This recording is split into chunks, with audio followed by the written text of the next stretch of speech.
how about the Bears being buyers today? Like, what's up with that? What happened with Yeah. Montez Sweat and the Bears with the Commanders? It's interesting because like that is a situation where guys, I think people would agree that the Bears brass, they're fighting for their jobs. Now, Ryan Poles might be in a little bit more comfortable spot than Matt Eberflus is right now, but they need to show something over the back half of the season. So, certainly I think that that's a part of it, is that you want to be better in the here and now so you can keep your job. But there's also, I think, long-term logic to it too. Look, the fact is, a pass rusher like Montez Sweat doesn't make it to the free agent market, right? Like, you could look at it and say, okay, well, Brian Burns is going to be a free agent after the year. And Danielle Hunter is going to be a free agent after the year. Well, Burns is going to be tagged, whether the Panthers keep him or not. He's going to be tagged, and it would cost a one and then some to get him from the Panthers. And then Danielle Hunter is 29 years old. So, like, as far as just getting a pass rusher that you can build around, it's either you get him high in the draft or you find a way to trade for one. And a 2 isn't a horrible price for one if you can get him re-signed.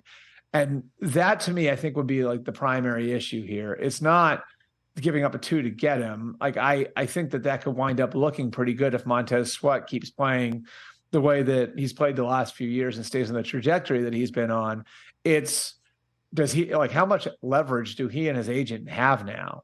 And yeah, you can tag him after the year, but are you talking about $25 million a year, $30 million a year? Like, what are we talking about signing him for? So it's definitely an interesting situation for the Bears. Like, and I don't mind paying that price to get a 25-year-old pass rusher who's had double-digit sack seasons.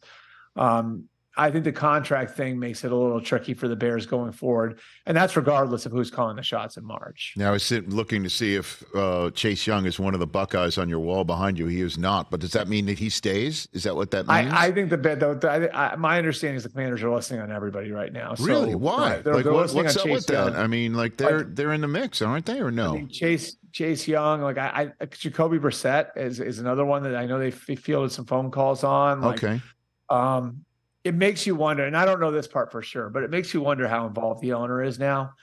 Josh Harris coming in there, very big into analytics. Like, we know that from his time with the Sixers, right? Like, yes. And very big in kind of trying to be forward thinking. And, I do know, Chase Young's had some injury issues, and the knee injury of a couple of years ago was really, really bad, Rich. Like, he's having a good year, but really, really bad knee injury. So, are you planning on re-signing him? Like, because to me, that's the operative question. If you're Josh Harris, is like, are we comfortable giving him $20, $25, $30 million a year?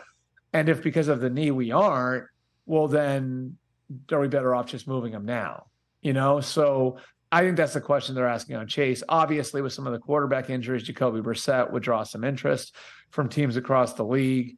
I think the asking price on him is a little high right now, but the Commanders, I think the Commanders have been active on the phones the last couple of days, which tells me like the owner is involved in their strategy at this point. And I think part of it is, protecting himself and the franchise against the idea that, like that guys like Martin Mayhew and Ron Rivera and Marty Herney might be in their best interest to just worry about the here and now. Catch the Rich Eisen Show every single day on the Roku channel, 12 to 3 Eastern, for free.